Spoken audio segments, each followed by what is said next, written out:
Is this your card? Hey, I'm Jacob, and this is Alone in the Dungeon. On this episode, I wanted to talk to you about some of the tools that I'm going to be using for my solo playthrough, and kind of also wanted to give a little bit of a review on some of the things that I'm going to be using too. To start off with, I want to talk about the two big parts. First of all, our system. Moving dice.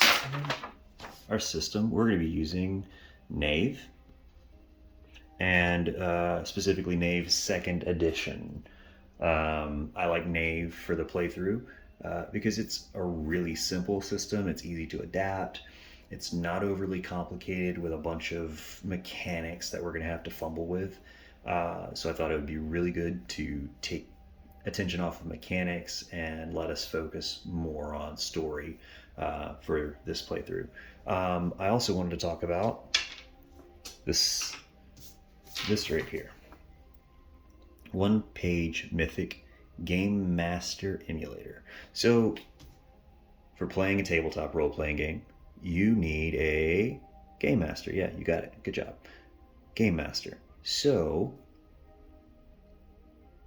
I'm going to clone myself. No, I'm not going to do that. I'm going to use Mythic. There's another version of this that I really like. It's called Mythic 2nd edition. There's a Mythic 1st edition. That was published in 2003, and it was really good then, and it's still good now, but they have an even better version called Mythic 2nd edition. But then they've also got this, and I love it because it's a very condensed version. Everything is on one page because it's 1-page Mythic. Yeah. So anyway, we're going to take that, use it because it's a cool stripped down system. But I'm going to use a couple of parts from the Mythic 2nd edition. So what I'm going to be using is with Mythic, the full version, the 2nd edition, they have scenes and there's a whole thing for setting up adventures and things like that. The 1-page version does away with that, but I wanted to have something like that for our playthrough, so I am going to use this random event table. So we roll on the event table to figure out what the focus is, and then we look at this to figure out what the event actually is. And that's going to help us to move our story along as we play through, and then also this. So the Mythic system uses adventure lists to keep track of different things that you're trying to develop in your story. So for instance, threads are going to be the different like quest lines or story hooks that you're trying to explore. And then the characters list, that's going to be NPCs. It could also be locations in a sense. Anything that's going to be a sort of an interactive, sort of lively aspect of the story, I guess is a good way to put it. So you can put a tavern, you can put a person, you can put a city, but whatever you put, you want to put the things that you want to see again during your playthrough. So this is sort of like a list of things that you want to see again, you want to follow through, you want to resolve before you finish playing. So this is going to help us sort of keep up with the story and the questions that we are trying to answer. And then that brings us to this. This is a thread process or progress track, excuse me. And there's a 10, a 15, and a 20 point track. And basically what it is how much of your time and your story do you want to spend on each thread? Assign it a point value. And then you can do different things that add points. You hit a flashpoint as a big, progress milestone. Flashpoint it out, and then you just keep going through until the thread is done.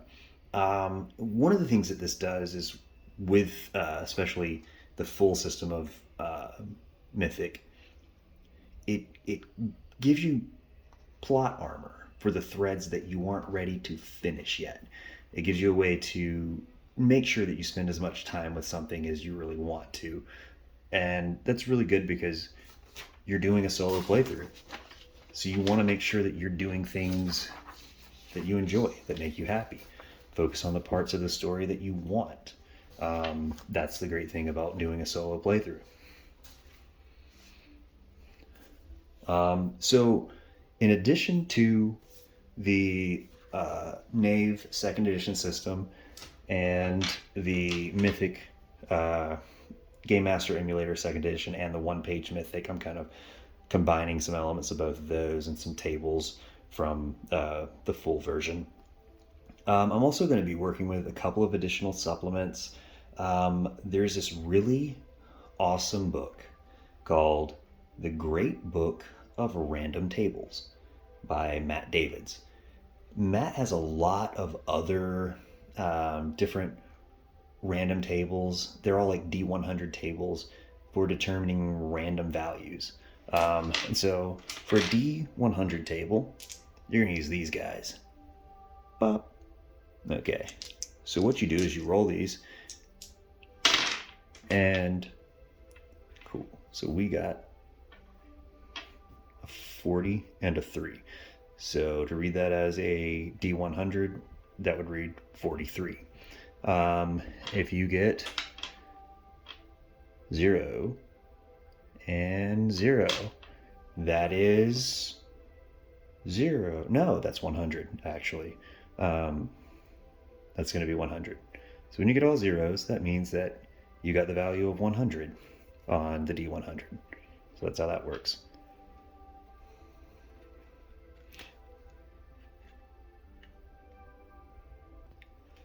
Sorry about that. I had a big yawn. I had to pause filming for a second. It's like 10:30 at night. I'm filming this after my kids have gone to bed.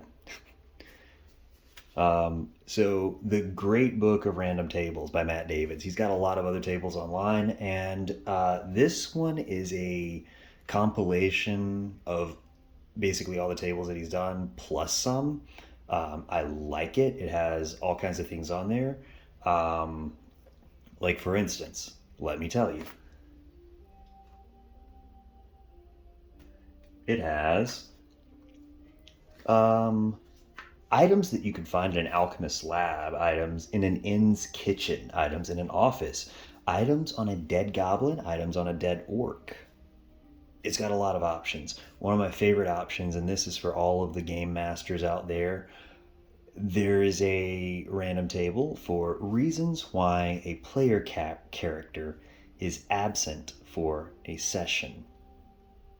So if you have ever run a campaign, if you've ever been in the DM's chair, the GM's chair, you've probably experienced somebody can't show up. Well, here is a random table to give you a fun reason why they're not there.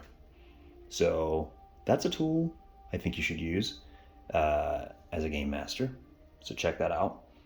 So yeah, I'll be using the Great Book of Random Tables for whenever we need answers to what's in the Alchemist's Lab and other questions like such. I'm also going to be using the mapping table from D100 Dungeon, and that's because it's a really well put together table. It's a D100 table, and it tells you what the shape of the rooms are, and it tells you if there's an encounter or if there's a quest objective or what should be in the room. And we'll be using that and adapting it to our playthrough. I'll also be using various different oracles from oracle-rpg.com. And that's going to be these guys right here. So this gives me keywords that I can work from to flesh out a quest or something going on in the story.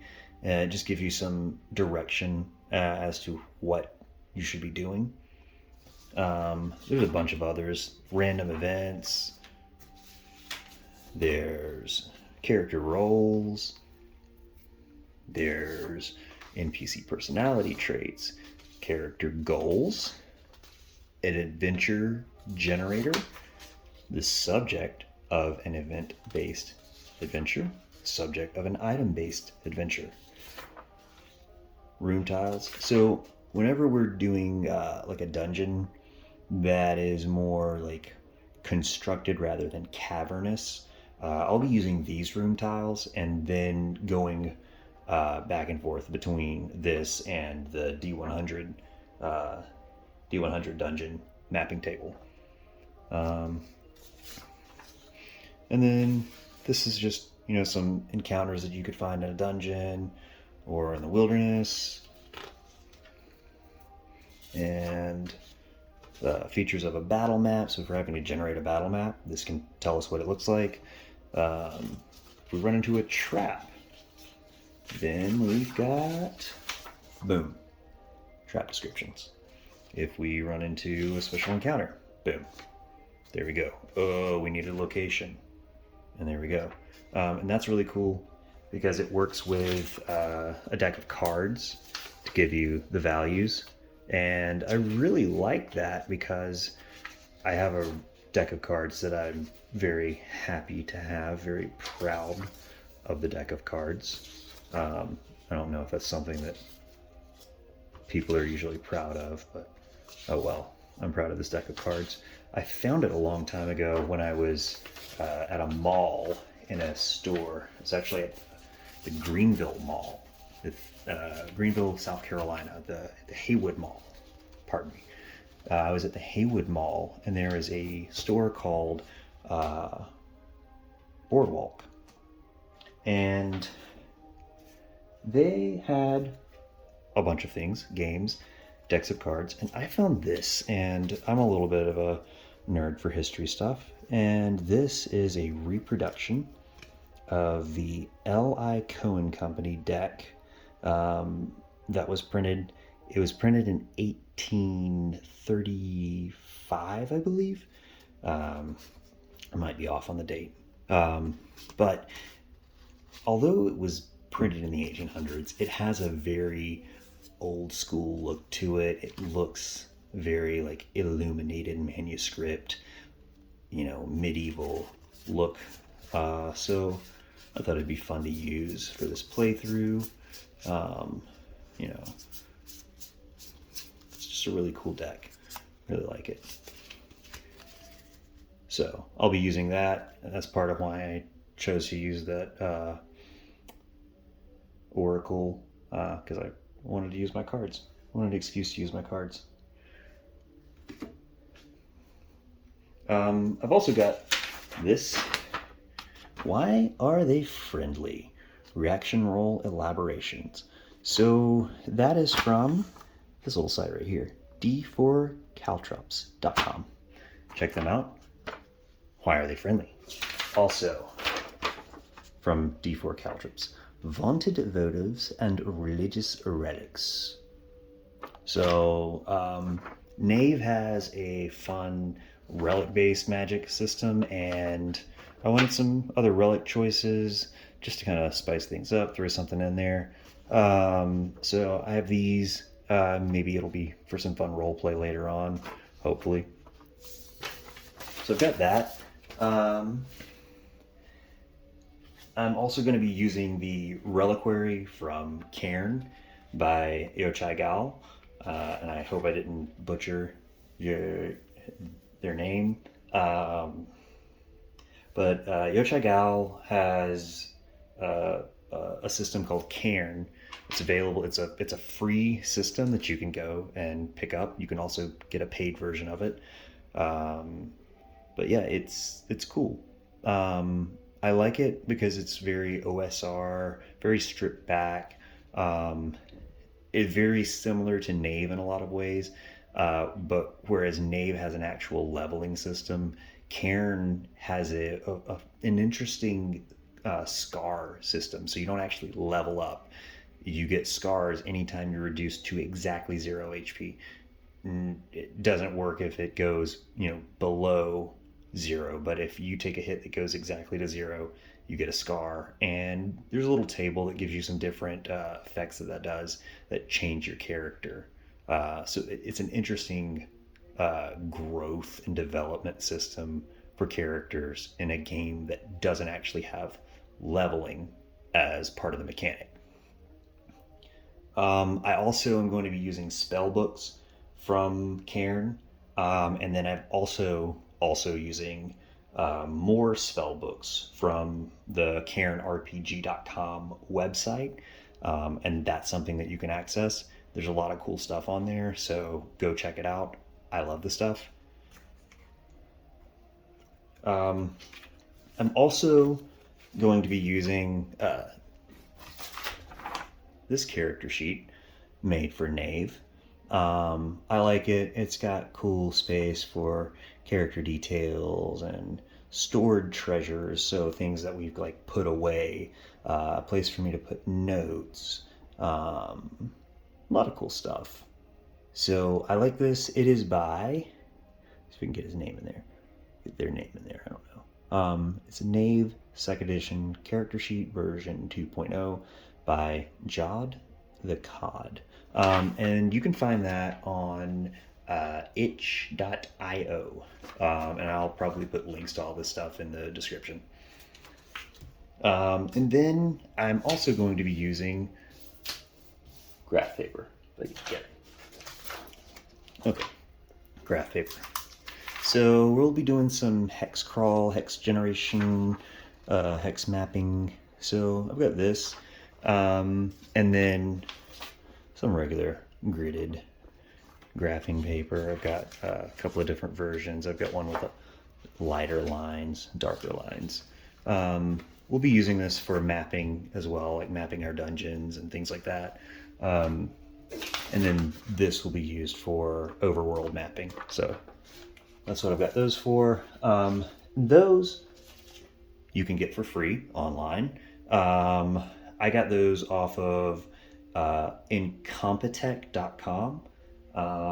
And I'll give all the details for that in the description below and what settings I use for the ones I printed, so you can have all that. So yeah, that's the stuff I'm going to be using for this playthrough, and hope that you'll stick around and watch. I think I'm going to make another video where I actually roll up all the stats for the character, and then we'll get to the playthrough coming soon.